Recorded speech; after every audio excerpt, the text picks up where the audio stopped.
చంద్రబాబు నాయుడు గారిని ముఖ్యమంత్రిని చేయడం జరిగింది. అప్పుడైనా విజన్ 2020తో ముందుకు వచ్చారు. ఆ లోటు బడ్జెట్ పూడ్చారు. అలాగే రాజధాని నిర్మాణాన్ని చేపట్టారు, అమరావతి రాజ్యాన్ని. ఇవాళ బొత్సగారు అడిగారు మొన్న పేపర్ వాళ్ళు, మన రాజధాని ఏదండి అని. అబ్బా టైం ఉంది కదా అంటాడు. టైం ఉంది కదా, ఇంకా ఏంటో టైం తెలీదు. ఆయన టైం బాగాలేదు, ఆ పార్టీ వైకాపా టైం బాగాలేదు. అది ఆయన వెళ్ళగొక్కుంటున్నాడు, చెప్పుకోలేక చెప్తున్నాడు. ఆయన నా పరిస్థితి బాగాలేదు, నా పార్టీ పరిస్థితి బాగాలేదు, మా నాయకుడి పరిస్థితి అస్సలు బాగాలేదు, చెప్పుకోలేక అసంతృప్తి ఒక అగ్నిపర్వతం లోపల రగులుతాంది. అది ఎలా చెప్పుకోవాలో తెలీదు. మన జగన్ ఉన్నాడు బాబు, ఇక ఒక్క మాటలో చెప్పలేము, అతను అభివర్ణించలేము. మహానటుడు, ఏది మాట నిలబెట్టుకుంటానన్నాడు, మంటలో కలిపేశాడు. అలాగే మడమ తిప్పనన్నాడు, అందరి మెడలు విరిచేశాడు. అలాగే నా బీసీలు, నా ఎస్సీలు, నా ఎస్టీలు అంటూ మొత్తం రాష్ట్రాన్ని కాష్టంలో మార్చేశాడు. జగనన్ననంటూ జరగలా పీడిస్తున్నాడు. అలాగే మావయ్యనంటూ మనోభావాలను తగలబెట్టాడు. అలాగే ఈ యొక్క మద్యపాన నిషేధం అంటూ పేదవాళ్ల యొక్క ఆకలి దప్పికలని తన మద్యపాన వ్యాపారంలో ముంచేశాడు. అలాగే ఈ యొక్క అవ్వ తాతల 2 లక్షల మంది పెన్షన్ రద్దు చేశాడు, వాళ్ళ నోటికాడ బొబ్బ లాగేసుకున్నాడు. అలాగే నవరత్నాలంటూ మనందరి నడుములు విడిచేశాడు. అలాగే నేనుంటే అంటూ తనుంటే ఎంత క్రూరత్వం, దుర్మార్గం, దగ, మోసం ఉంటుందో నిరూపించాడు జగను. అలాగే నా అక్క చెల్లెలు, అలాగే దళితులకు అండగా ఉంటానని చెప్పి మరి ఆ దళితుల చావులతో తన ఆకలి కేకలు ఆర్పుకుంటున్నాడు. అలాగే నా అక్క చెల్లెలు, నా అన్నదమ్ములంటూ ఆ అక్క చెల్లెలు అన్నదమ్ముల ఆస్తిలోనే వాటా అడుగుతున్నాడు. నా అక్క చెల్లెలంటూ అక్క చెల్లెలు ఉసురు పోసుకుంటున్నాడు. అమరావతి రైతుల యొక్క మెతుకుల్ని రక్తపు బుంతులా మార్చేశాడు. అలాగే ఈ రాష్ట్రానికి ముఖ్యమంత్రిని అంటూ దినగంత్రి పాలన చేస్తున్నాడు. అలాగే నాయకుడిని అంటే నయవంచుకుడుగా మారాడు.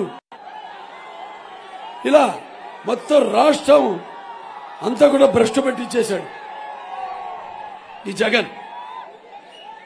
ఇవాళ అప్పుల్లో ఇవాళ సుమారుగా 12 లక్షల కోట్ల రూపాయలు ఇవాళ అప్పులు చేశాడు. అది ఖర్చు పెట్టేదేమో 2.5 లక్షల కోట్ల రూపాయలు. మన మిగతా 10 లక్షల కోట్ల రూపాయలు ఏమైందో మరి. ఒక్కొక్కళ్ళ మీద మన మీద ఒకటి మీరు గుర్తుపెట్టుకోవాలి, మనకి ముందు ఎంతో ఓపెన్ చేసి ఎంతో భారం ఉంది మన మీద, అప్పు భారం ఒక్కొక్కళ్ళ మీద సుమారుగా 10 లక్షల భారం ఒక్కొక్కళ్ళ మీద ఉందని ఈ సభాముఖంగా మీ అందరికీ తెలియజేసుకుంటున్నాను. ఇకపోతే ఇక్కడ విద్యాశాఖ మంత్రి మన బొత్స గారు, ఈ జగనేమో మన విద్యని అంతర్జాతీయ వాళ్ళ ప్రణాళికలకి ధీటుగా అందిస్తానంటాడు.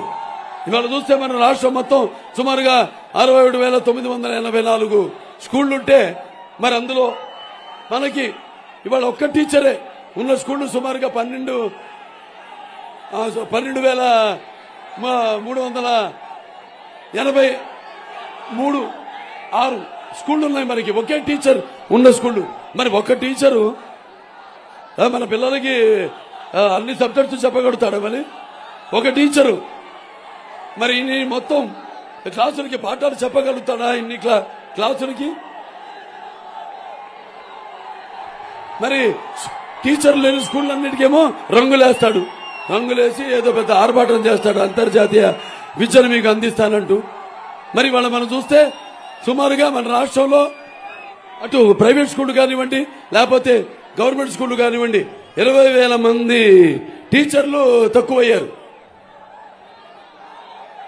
మరి అలాగే 5 ఏళ్లలో ఈ ప్రభుత్వం ఇది తెలిసిన ప్రభుత్వం కూడా దాన్ని పట్టించుకోకుండా నిర్లక్ష్యం చేసి ఒక్క డిఎస్సి కూడా వాళ్ళు చేసింది లేదు. అలాగే ఒక్క టీచర్ని కూడా, పోస్టుని కూడా వాళ్ళు భర్తీ చేసిన పాపానికి పోలేదు. మనమేమో ఏదో బయట రంగులు చూసి అదే మేడిపండు ఎలా ఉంటుంది బయట చూడడానికి చాలా బాగుంటుంది అందంగా, లోపలంతా పురుగులు. మనమేమో ఏదో మన పిల్లల్ని మంచి స్కూల్కి పంపిస్తున్నాము అని బయట పై రంగులు చూసి ఎంతో మురిసిపోతున్నాం మనం. అలాగే ఏదైతే ఈ యొక్క అది మన సర్వే ఏదైతే ఉందో, మన యాన్యువల్ ఎడ్యుకేషన్ సర్వే ఏదైతే ఉందో దాంట్లో వాళ్ళు పేర్కొన్నారు ఏమని, బాబు మనకి ఉందేమో